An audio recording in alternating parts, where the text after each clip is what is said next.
Admiral Zixthara stood tall on the bridge of her warship, looking out at the blue and green planet that once belonged to the humans. Her forearms moved quickly across the bright control panels as she watched the mining machines work far below, on what used to be called Earth. 300 years had passed since the Great War ended, and the humans were finally gone from the galaxy forever. The Admiral felt proud as she watched the huge machines dig deep into the ground where human cities once stood. The Veltar people had won the greatest victory in galactic history. No more would the dangerous humans spread across the stars asking questions and causing trouble for peaceful species. No more would they build their strange machines and refuse to follow the rules that kept the galaxy safe and ordered. "Report on the mining work," she said to her second-in-command. Commander Kreloth walked over to her with his head down in respect. "Very good news, Admiral. The machines are taking out the rare metals faster than we hoped. The old human cities are completely gone now.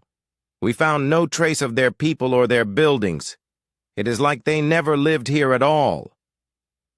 Zixthara nodded with satisfaction. The Veltar had worked with their friends, the crystal beings called Shexney, and the gas cloud people known as Mordak, to remove every single human from every world they had touched. It took 50 years of hard fighting, but they had done what needed to be done. The humans were too wild and too dangerous to let live. She remembered the reports from the war. Humans would not stay in their assigned areas of space. They kept building bigger ships and asking to trade with species that wanted nothing to do with them. They made friends with some of the smaller alien groups and tried to form alliances that would upset the careful balance of power the consortium had spent thousands of years creating. Worst of all, the humans kept changing. They made their bodies stronger and their minds faster. They built machines that could think and learn. They found new ways to travel between stars that no one else had discovered. The other species in the consortium became scared that humans would soon become too powerful to stop. "Look at this world now," Zixthara said to her crew. "Clean and useful. The mining operations will give us metals for 1,000 years. The research stations will help us understand how to use their old technology. The military bases will protect this system from any threats." Down on the planet's surface, massive robots dug enormous holes where New York had been. The place where humans had built their tallest buildings was now just a giant pit filled with mining equipment. Where Tokyo had stood there was now a science facility where consortium researchers studied human artifacts they had found buried in the ground. The area that was once London had become a storage depot for military supplies. The other crew members on the bridge looked happy as they watched the work continue. For 3 centuries they had been told that humans were the greatest threat the galaxy had ever seen. Now those same people could relax knowing that threat was gone. Their children would grow up in a safe and ordered universe where every species knew their place and followed the rules. "Sir," called out a young officer from the sensor station, "I am seeing some odd readings at the edge of our solar system." Zixthara waved one of her arms without looking away from the planet. "Just space rocks and old debris. Keep watching the mining work." But the young officer looked worried as he stared at his instruments. The readings showed something big moving in the dark, empty space far from the sun.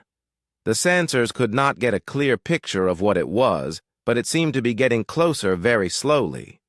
He checked his equipment twice to make sure it was working. "Right. Admiral," he said again, "these readings are not normal. Something large is out there." "I said ignore it," Zixthara snapped. "We have been in this system for 10 years. If there was anything dangerous here, we would have found it by now. Focus on your job." The bridge became quiet again as everyone went back to their work. The admiral felt annoyed that her crew was getting nervous about nothing. They had the most powerful fleet in the galaxy protecting this system. Their ships had weapons that could destroy entire moons. Their shields could stop any attack. What could possibly threaten them here in this empty system where the humans used to live? Far below on Earth, the mining robots worked day and night. They had been digging for years and had already removed most of the useful materials from the top layers of ground. Now they were going deeper looking for the really valuable metals that humans had never learned to find. The consortium needed these materials to build bigger ships and stronger weapons to protect their territory from other threats in the galaxy. The human cities had been easy to tear down once all the people were gone. Most of their buildings were made from simple materials, like steel and concrete, that could be recycled into something useful. Their computers and machines were primitive compared to consortium technology, but still worth studying to understand how human minds worked. Some of the aliens had wanted to keep a few human cities as museums to show future generations what the dangerous species had built. But the consortium leaders decided it was better to erase every trace of human civilization to prevent any of their ideas from influencing young aliens who might think humans had something worth copying. The research. Teams had found human books and art and music, but most of it was destroyed after being studied. Human culture was considered too chaotic and unpredictable to preserve. Their stories talked about individuals fighting against authority, and their music encouraged emotions that the consortium considered dangerous. Only the most important human. Artifacts were kept in secure storage facilities on other worlds where scientists could study them safely. Things like their genetic code and their brain patterns and examples of their technology were preserved for research purposes. Everything else was thrown away or melted down for raw materials. Zixthara walked around the bridge checking on her crew. The ship was running perfectly, and the mining operations were ahead of schedule. In a few more years, they would have taken everything useful from this world and could move on to strip mining the other planets in the system. The gas giants had valuable chemicals in their atmospheres, and the asteroid belt contained rare metals that were worth more than entire star systems. "How long until the next supply ship arrives?" she asked her communications officer. 2 days, Admiral. They are bringing fresh food and new mining equipment. Also, some replacement crew members for the research stations.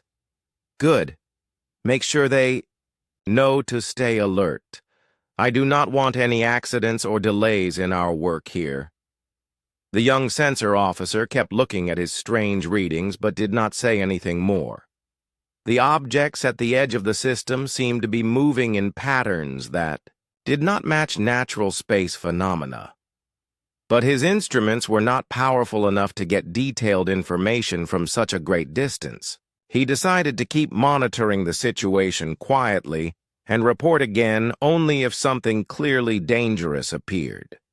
As the day cycle ended on Earth, the artificial lights from the mining operations lit up the night side of the planet.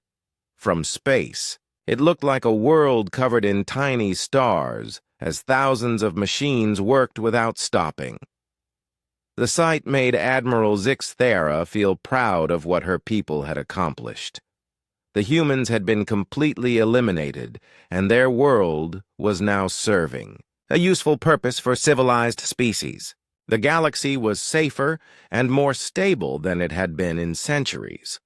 The consortium could now focus on expanding their territory and bringing order to other chaotic regions of space without worrying about human interference.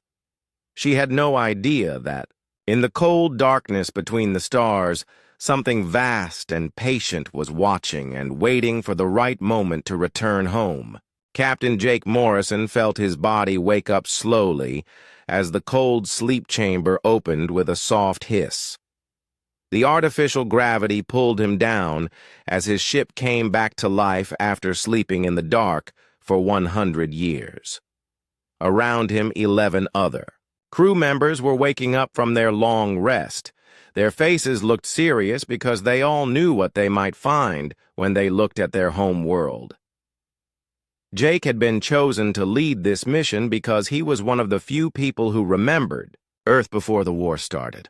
He was just a boy when the secret ships left carrying 50,000 humans into the empty space between stars.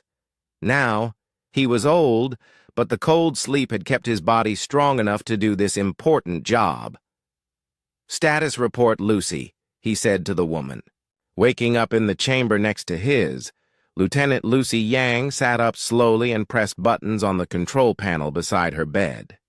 Numbers and pictures appeared on the screens around them as their ship, the Nighthawk, started checking all its systems. "Everything is working, Captain. The long-range sensors are starting up now." The Nighthawk was not like the ships humans had, built before the war.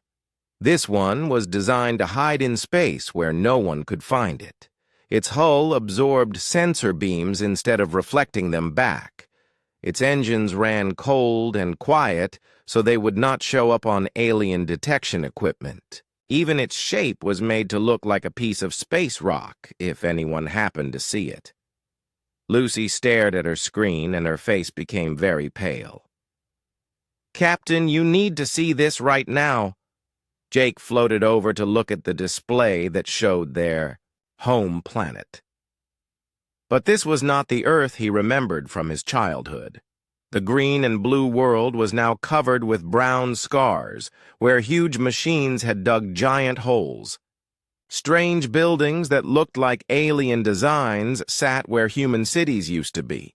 There were no radio signals coming from the planet, no signs that any humans still lived there. "Dear God," whispered Chief Engineer Pete Kowalski as he looked at the terrible sight. "They really did it. They killed everyone and destroyed everything." But Jake smiled in a way that was both sad and angry. "No, Pete. They killed the humans who stayed behind. They have no idea what we became while we were hiding in the dark places of the galaxy.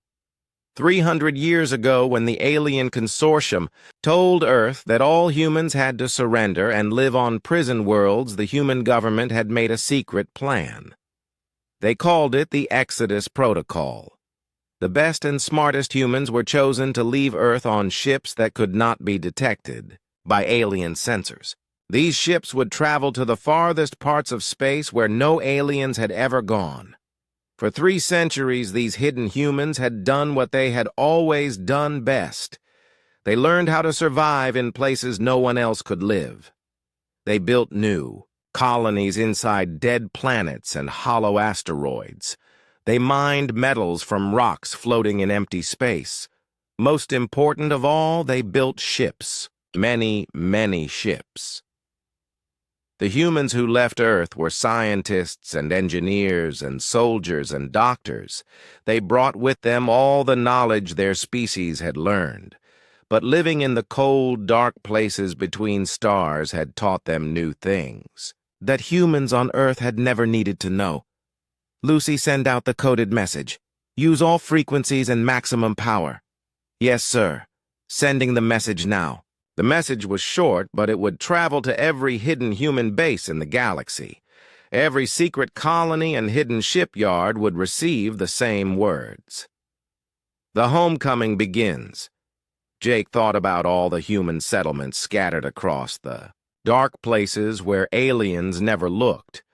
There were bases built inside the ice of rogue planets that traveled alone between stars. There were colonies carved into asteroids in systems so far from any sun that only the most advanced sensors could find them. There were research stations hidden in nebulas where the gas clouds blocked all detection attempts. Each of these bases had been working for 300 years to build the tools humanity would need to return home. They had studied every alien species in the consortium. They had learned how alien technology worked and found ways to make it better. They had bred and trained new generations of humans who had never seen Earth, but who dreamed of the day they would walk on their ancestral home. "Captain," said Pete as he checked the engineering reports. "All our systems are running perfectly. The new engines are working better than we hoped. We could reach any of our bases in less than a month." "Good. But first we need to watch and learn everything we can about what the aliens are doing down there." Jake had been chosen for this mission, not just because he remembered old Earth, but because he was an expert at watching enemies without being seen. For the past century, he and his crew had been visiting alien worlds and learning their secrets. They knew how consortium ships worked and what weapons they carried. They knew which alien species were strong and which ones were weak. The aliens thought they were safe because they believed all humans were dead. This made them careless about security and communication. They sent messages without encryption because they thought no one dangerous was listening. They left their military bases, poorly defended because they thought no enemy would attack them. "Lucy, what are you seeing on the planet's surface?" "Large-scale mining operations, Captain. They have torn down all the major cities and are digging deep into the ground. I count about 50 alien ships in orbit and maybe 1,000 mining robots on the surface." Jake nodded as he studied the information. 50 ships was not very many for defending an entire solar system. The aliens had become lazy and confident after 3 centuries of thinking they were safe.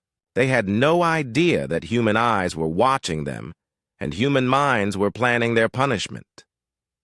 "Are there any alien bases on the other planets?" "Small research stations on Mars and Europa. Some automated mining equipment in the asteroid belt. Nothing that looks heavily defended." This was exactly what Jake had expected to find. The aliens treated the human solar system like any other source of raw materials. They had stripped away everything that made it special and turned it into just another industrial site. But they had made one very big mistake in their calculations. "Pete, start preparing the quantum communicator.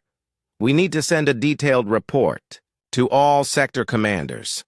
"Aye, Captain. The quantum link will let us talk to anyone in the galaxy instantly." The quantum communicator was one of the most important technologies the hidden humans had developed. It let them send messages faster than light across any distance without the aliens being able to detect or intercept them. Every human base was connected by this invisible network that the consortium did not even know existed. Jake began composing his report as he watched the alien ships moving around Earth. These aliens thought they had won the greatest victory in galactic history. They had eliminated what they saw as the most dangerous threat to their ordered civilization. They had no idea that they had actually created something far more dangerous than the humans they remembered. The humans who had stayed on Earth were just one planet full of people who were still learning about the galaxy around them. But the humans who had been forced into exile had become something else entirely. They had spread across thousands of hidden bases. They had learned from 3 centuries of surviving in impossible places. They had built weapons and ships that the aliens could not imagine. Most importantly, they had been united by a single purpose that burned in every human heart. They would return to Earth and make the aliens pay for what they had done. Not just the aliens who had attacked Earth, but every species that had supported the consortium decision to destroy humanity. "Message sent, Captain. All sector commanders will have our report within the hour." Jake smiled as he thought about what would happen next. In hidden shipyards across the galaxy, millions of human workers would begin the final preparations. Ships that had been built in secret would be armed and crewed. Soldiers who had trained their entire lives for this moment would put on their battle gear. Scientists would activate weapons that could crack planets in half.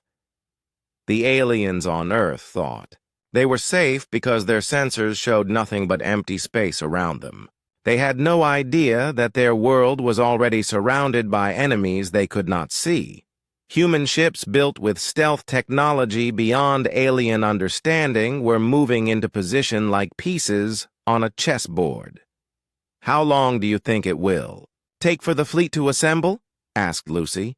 "The nearest battle groups should be here within days. The main fleet will take longer, but not much longer. The consortium is about to learn that reports of human extinction were greatly exaggerated." Jake looked at the image of Earth one more time. Soon this wounded world would be free again. Soon the aliens who had destroyed his people would understand what it meant to face humanity when they had nothing left to lose. Admiral Kate Sullivan floated through the command center of the massive space station hidden inside asteroid 2847 Theta. The asteroid looked like any other piece of space rock from the outside, but inside it was hollow and filled with the largest shipyard humanity had ever built. For 300 years, human workers had been carving out tunnels and chambers to create a secret base that could build and repair thousands of ships at the same time. Kate had spent her entire life preparing for this moment. She was born in this asteroid 70 years after the Exodus began. Her parents had been engineers who helped design the hidden bases. Her grandparents had been among the original 50,000 humans who escaped Earth before the final attack. Every person in her family had worked toward the same goal of returning home and making the aliens pay for what they had done. "Final, Fleet Count Admiral," asked Commander Ryan Torres as he handed her a data pad with the latest reports. Kate looked at the numbers and felt a mix of pride and anger. 12 million combat ships, Ryan. 4 million heavy destroyers that can crack moons in half. 6 million fighters that move faster than anything the aliens have ever seen. 2 million support ships to keep the fleet supplied during battle. But the regular ships were not the most impressive part of the human fleet. The real weapons were the planetoid ships that no alien race had ever imagined could exist. These were entire asteroids and small moons that had been converted into mobile battle stations. Each one could carry millions of crew members and had firepower that could destroy entire solar systems. The largest planetoid ship was called Hope's End, and it was the size of a small planet. Inside its rocky shell were cities where families lived and worked. There were farms that grew food and factories that built weapons. There were schools where children learned about the Earth they had never seen, and training centers where soldiers prepared for the war that would bring them home. "What about our people, Ryan? How many humans are ready to fight?" 800 million, Admiral, combat-trained and ready for battle. The genetic programs have been very successful. Our people are stronger and smarter than the humans who lived on Earth before the war. Kate nodded as she thought about what humanity had become during their long exile. The original refugees had been Earth's best people, but living in the harsh environment of deep space had made their children even better. Humans who grew up in low gravity became taller and more agile. Humans who breathed recycled air developed stronger lungs. Humans who lived under artificial light adapted to see better in the dark. But the changes were not just physical. 3 centuries of working together toward a single goal had eliminated many of the problems that had divided old Earth. There were no longer separate nations or races among the hidden humans. Everyone was simply human, and everyone shared the same dream of going home. Lieutenant Colonel Amy Watson entered the command center carrying reports from the intelligence division. She saluted Kate and Ryan before speaking. "Admiral, we have completed our analysis of every consortium species. We know exactly how to break their will to fight. The humans had not spent 3 centuries just building ships and making babies. They had been studying their enemies with the patience of scientists and the focus of predators. Human spies had infiltrated alien worlds using disguises and false identities. Human hackers had broken into consortium computer networks to steal military secrets. Human psychologists had studied alien behavior to find weaknesses that could be exploited. "Show me what you have learned, Amy." Amy activated a holographic display that showed detailed information about each alien species in the consortium. The Veltar are natural cowards who rely on superior numbers to win fights. If we can destroy their command ships quickly, their fleets will scatter. The Shexni are crystalline beings who think in mathematical patterns. If we can disrupt their formation flying, they become confused and helpless. The Mordak are gas clouds who fear anything that can contain or compress them. Kate smiled as she reviewed the intelligence reports. The aliens had made a terrible mistake when they decided to eliminate humanity instead of trying to understand them. They thought humans were dangerous because they built powerful weapons and expanded too quickly across the galaxy. They had no idea that the real danger came from human adaptability and their refusal to give up when faced with impossible odds. What about their military technology? Inferior to what we have developed, Admiral. Their ships are bigger, but slower. Their weapons are powerful, but inaccurate. Their shields are strong, but inflexible. They have not improved their designs in centuries because they thought they were safe from any serious threat.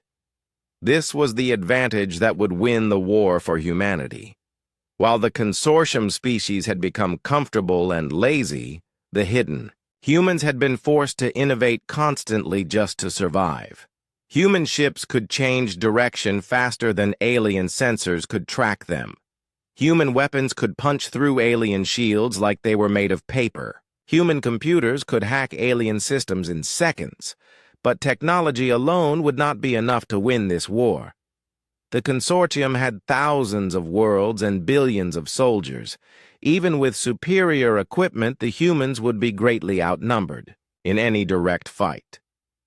That was why the plan Kate had developed was not about winning battles, but about breaking the enemy's will to fight. Phase 1 of the operation will demonstrate to the aliens that their assumptions about human extinction were wrong. We will retake Earth quickly and completely to show them that we have returned in force.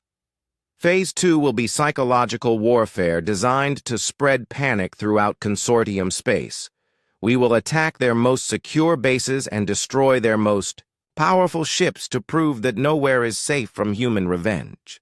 Phase 3 will be the offer of surrender terms that some alien species will find acceptable. We will divide the consortium by giving their weaker members a way to survive while destroying those who refuse to submit. Ryan looked worried as he studied the battle plans. Admiral, this strategy assumes that we can maintain the element of surprise long enough to complete all 3 phases. What if the aliens adapt faster than we expect? Kate's expression became cold and hard.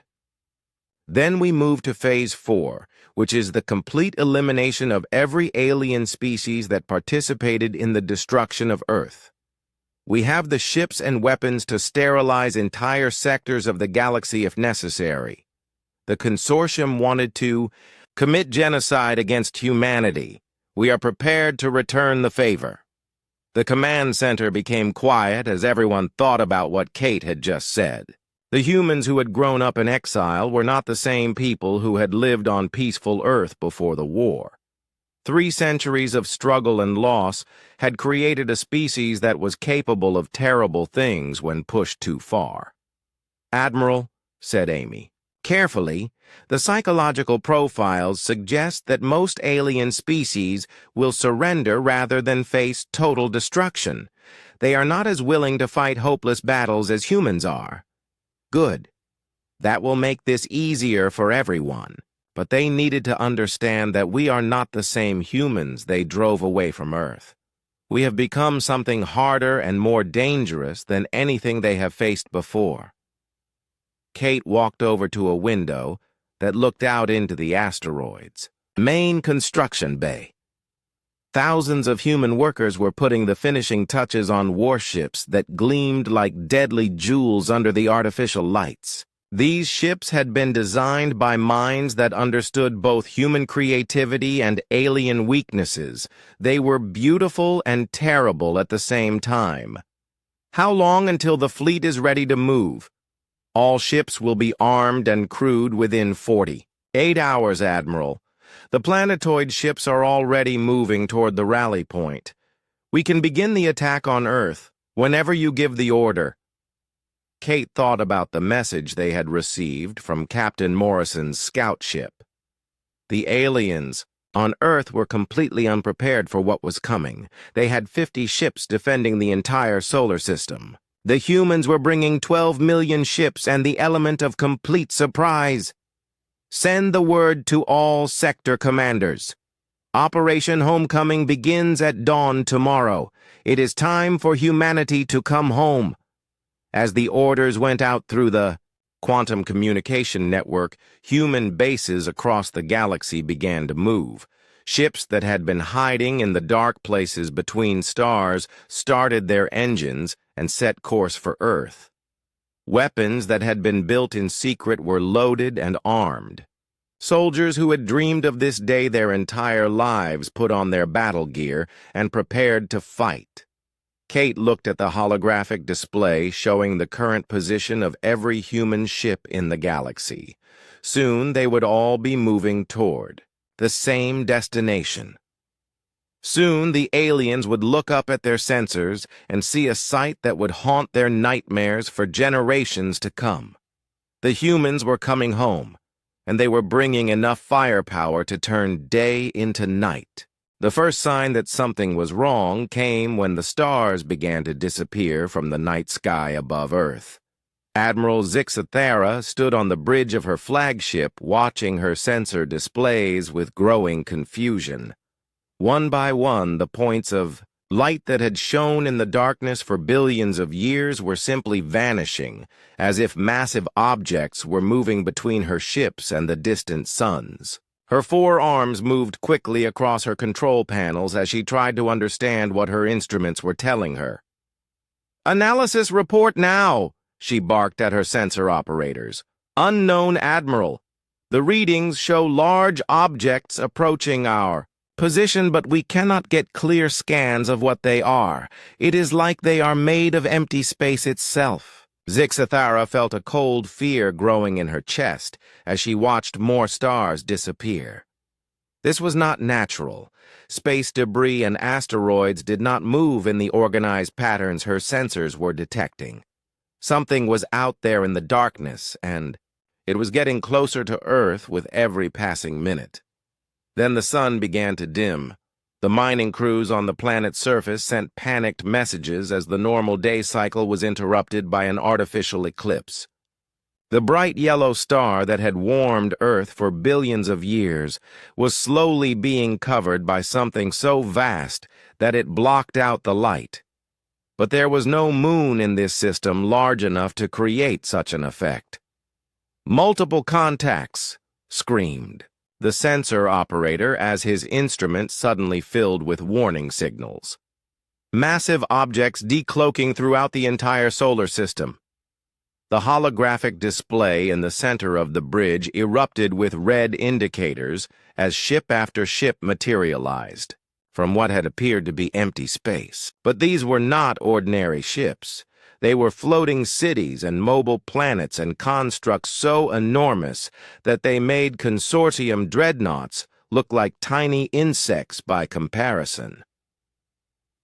Zixathara felt her 4 hearts skip beats in pure terror as she realized what she was seeing.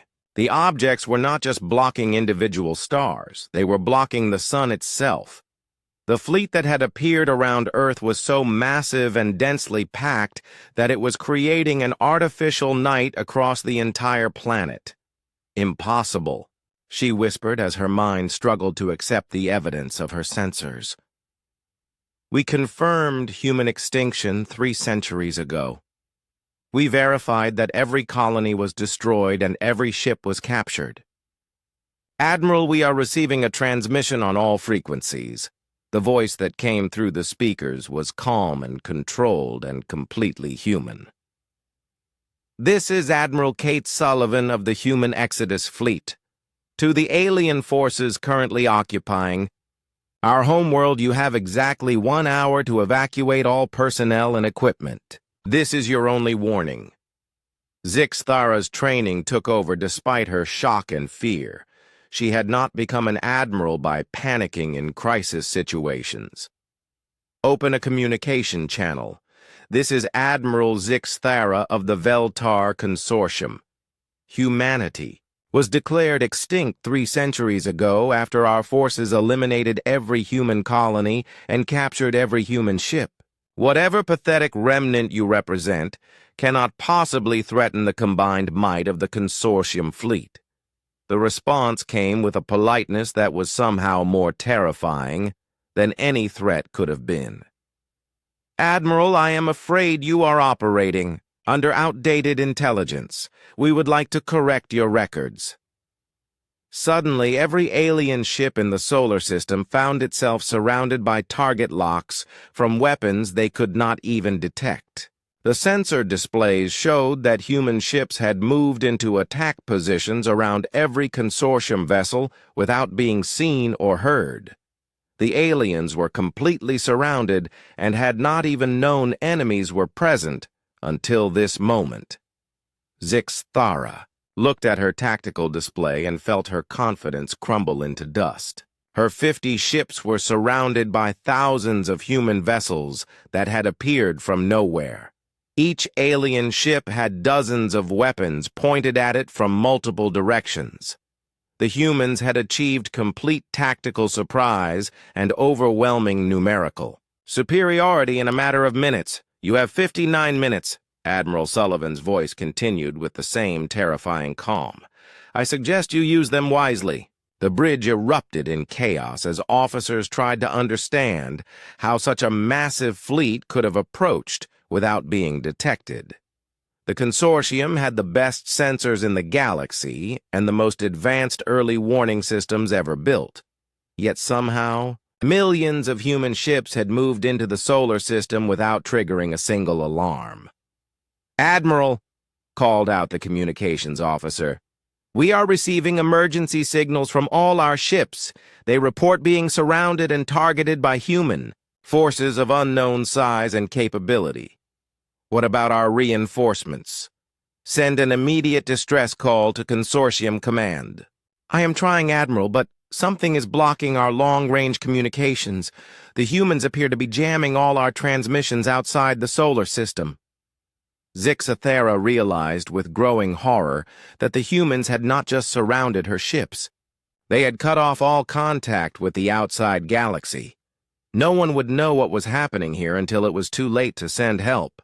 The consortium fleet was completely isolated and facing an enemy that had somehow become far more powerful than anyone had imagined possible. Beginning planetary evacuation immediately, she ordered. All mining crews and research personnel are to abandon their positions and return to the ships. But even as she gave the orders, Zix Thara knew it was hopeless. Her ships could carry maybe 10,000 alien personnel, but there were over 50,000 consortium citizens working on Earth's surface. The mining operations alone employed 30,000 workers, and the research stations had another 20,000 scientists and support staff. Admiral, the human ships are not interfering with our evacuation efforts. They are maintaining their positions but allowing our shuttles to move freely between the surface and our ships. This surprised Zix Thara more than anything else that had happened.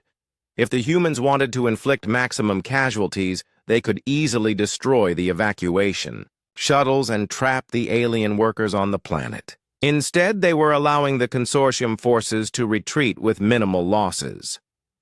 Why are they letting us leave? She asked. No one in particular. The answer came from the human admiral whose voice filled the bridge again. Because Admiral Zix Thara, We are not the same humans your forces fought 3 centuries ago. We have learned patience and strategy during our long exile. We want our world back, but we do not need to commit genocide to take it.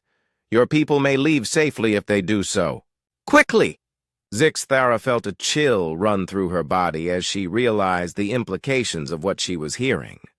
The humans were not acting like desperate refugees fighting for survival. They were acting like a superior military force that was confident of victory and could afford to be merciful to defeated enemies. "Admiral," reported her tactical officer, "I am detecting massive energy readings from the human planetoid ships. The weapons they are pointing at us appear to be more powerful than anything in our databases."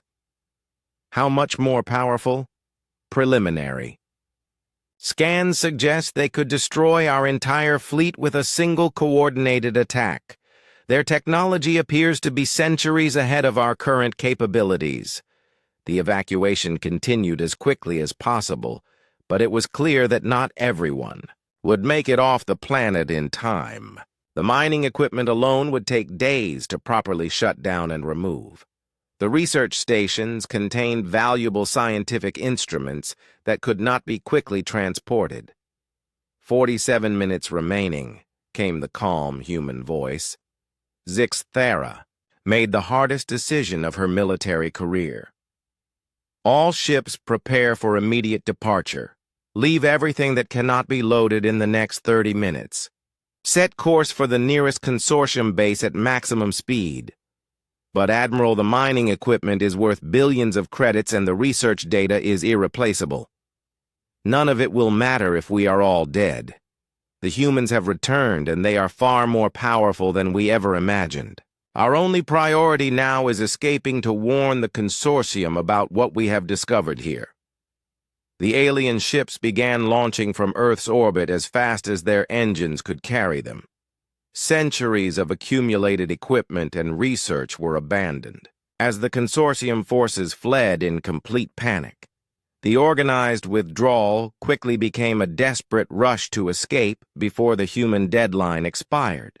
"Admiral," called the sensor operator, "the human ships are tracking our movement but not interfering with our departure. They appear to be scanning our vessels but not targeting them for attack." "They are studying us," Zixthara realized, "learning about our technology and capabilities while we run away. They want us to escape so we can carry word of their return back to consortium space." As the last alien transport cleared Earth's atmosphere, the human fleet began to move. The massive ships that had been hiding in the darkness became visible as they approached the planet they had come to reclaim. The sight was beyond anything Zixthara had ever imagined in her worst nightmares. Millions of human ships moved in perfect formation toward Earth, like a swarm of metal locusts descending on a field of grain. The largest vessels were the size of moons and bristled with weapons that could crack planets. The smallest fighters moved like deadly birds of prey, ready to strike at any target that threatened their larger companions. "Emergency jump to hyperspace," Zixthara ordered. The evacuation of Earth's alien occupiers lasted exactly 47 minutes. Admiral Kate Sullivan stood in the massive command center of Hope's End, watching through viewports that stretched for kilometers as the last consortium transport ships fled toward the edge of the solar system. Their retreat was complete and chaotic, with alien vessels struggling to calculate hyperspace jumps while surrounded by human ships that moved with mathematical precision through formations that defied every rule of space combat the aliens had ever learned. "Status report on the fleeing enemy ships," Kate asked Commander Ryan Torres. "All alien vessels have cleared Earth's orbital space, Admiral. They are jumping to hyperspace as fast as their engines can manage. Our stealth ships are tracking their escape routes to determine which consortium bases they are running to." Kate nodded with satisfaction. The first phase of Operation Homecoming had succeeded beyond her most optimistic projections. Not a single human ship had been damaged, and alien casualties were minimal. The consortium forces had been so shocked by humanity's return that they had offered no resistance at all. But the real work was just beginning. Earth was free, but it was also badly wounded. 3 centuries of alien mining and construction had turned the human homeworld into an industrial wasteland. The great cities were gone, and the landscape was scarred with enormous excavation sites. The atmosphere was polluted with alien industrial chemicals, and much of the ocean was contaminated with mining runoff. "Begin planetary restoration operations immediately," Kate ordered. "I want every mining scar filled and every alien structure removed. Deploy the atmospheric processors and the ecological reconstruction fleets."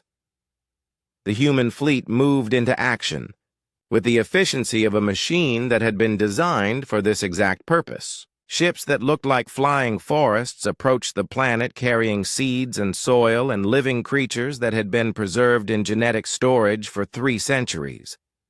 Other vessels that resembled massive vacuum cleaners began removing the pollution from Earth's air and water. The largest restoration ships were mobile factories that could manufacture entire ecosystems from basic organic materials.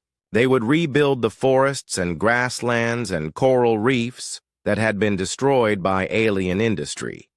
Within a few years, Earth would be green and blue and beautiful again, just as it had been before the war. Captain Jake Morrison's voice came through the fleet communications from his position near the edge of the solar system. "Admiral, our long-range scouts are reporting panic throughout consortium space. Word of our return is spreading faster than their fastest messenger ships." Kate smiled with cold satisfaction. This was exactly what she had hoped would happen. The gay aliens who had fled Earth would carry stories of the massive human fleet back to their home worlds. Those stories would grow larger and more frightening with each telling until every alien in the galaxy believed that humanity had returned with unlimited power and unstoppable weapons. Excellent, Jake. Fear will be our greatest weapon in the coming campaign. Let them panic and make mistakes while trying to defend against an enemy they do not understand. The truth was that the humans who had returned to Earth were no longer the same species that had been driven away 3 centuries ago. The long exile in the cold places between stars had changed them in ways that went far beyond simple evolution. They had become something harder and more focused than any alien race had ever encountered. "Admiral," reported Lieutenant Colonel Amy Watson from her position at the intelligence station, "we are detecting massive consortium military mobilization across 17 sectors. They are calling up reserve fleets and fortifying their most important worlds." "How large is the force they are assembling, Amy?" "Preliminary estimates suggest they could gather over 100,000 ships within 6 months. That includes vessels from all member species and their various client races." Kate felt no concern about these numbers. 100,000 ships sounded impressive until compared to the 12 million vessels under her command. But more importantly, the consortium was making the same mistake they had made 3 centuries ago. They were treating this as a conventional military conflict between established powers. "They still do not understand what they are facing," Kate said to her senior officers. "They think this is a war for territory or resources or political control. They have no idea that this is about the survival of their entire civilization." The humans who had grown up in exile were not interested in negotiating treaties or establishing new borders. They had spent 3 centuries preparing for one specific goal, which was the complete transformation of galactic politics. The old order that had tried to destroy humanity would be replaced by a new system where humans were the dominant species. "Admiral, we are receiving communication requests from several consortium worlds. They want to negotiate ceasefire terms. and discuss peaceful solutions to our territorial disputes. Ignore them for now. They will have plenty of time to talk after we demonstrate what happens to species that resist human expansion. Kate walked over to a tactical display that showed the current position of every human fleet in the galaxy. The ships that had revealed themselves at Earth were only a small portion of humanity's total military strength. Millions of other vessels remained hidden in the dark places where aliens never looked, waiting for orders to begin the next phase of the operation. Commander Torres, begin Phase 2 of the campaign. I want our strike fleets to hit the most secure consortium military bases simultaneously. Show them that nowhere is safe from human attack. Which targets should we prioritize, Admiral? The fortress, worlds that guard their most important systems, the shipyards where they build their largest vessels, the research stations where they develop new weapons. Destroy them all within the same hour so the aliens understand that we can strike anywhere, at any time. The orders went out through the quantum communication network, and human fleets across the galaxy began moving toward their assigned targets. These were not the massive formations that had appeared at Earth, but smaller groups of ships designed for stealth and speed. They would hit hard and fast and then disappear before the enemy could respond. Admiral, said Amy as she monitored alien communications, the consortium leadership is calling an emergency session of their ruling council. All member species are sending representatives to discuss the human threat. Good. While they waste time talking, we will be destroying their ability to fight. By the time they agree on a strategy to oppose us, half their military infrastructure will be gone. Kate thought about the alien leaders who would soon be gathering to decide how to respond to humanity's return. They were politicians and bureaucrats who had grown comfortable during 3 centuries of peace. They had never faced an enemy that was willing to fight with the desperate intensity that came from having nothing left to lose. The humans had already lost their homeworld once and had spent 3 centuries preparing to make sure it never happened again. They would not be stopped by negotiations or threats or even massive military resistance. They would keep fighting until every alien species in the galaxy either submitted to human authority or was completely destroyed. Admiral, reported the communications officer, we are detecting some unusual transmissions from the consortium council chambers. It appears that several member species are arguing about whether to continue resisting human expansion or to seek separate peace agreements. This was exactly what Kate had hoped would happen. The consortium was not a unified empire, but a collection of different alien species held together by shared interests and mutual fear. If the humans could break that unity by offering survival to some aliens while destroying others, the entire alliance would collapse. Send a message to the 3 weakest consortium members. Tell them that any species that withdraws from the alliance and accepts human authority will be allowed to keep their homeworlds and maintain their independence, but make it clear that this offer will not remain available forever. What about the stronger species, Admiral? The Veltar and Shexni and Mordak. Who led the original attack on Earth? Kate's expression became cold and hard as winter ice. They will serve as examples of what happens to enemies of humanity. When we are finished with them, every alien in the galaxy will understand that attacking humans carries a price that no species can afford to pay. The restoration work on Earth continued as human fleets across the galaxy began their coordinated attacks on consortium targets.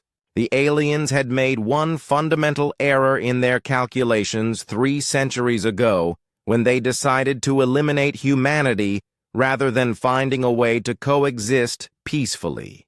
They had assumed that destroying Earth would destroy human resolve and unity. Instead, it had forged the scattered human colonies into a single weapon aimed at the heart of alien civilization. The humans who returned were not refugees seeking to reclaim their lost home, but conquerors ready to claim their place as the dominant species in the galaxy. "Admiral," said Ryan as he watched the tactical displays, "the first strike reports are coming in. All targets have been destroyed with minimal human casualties.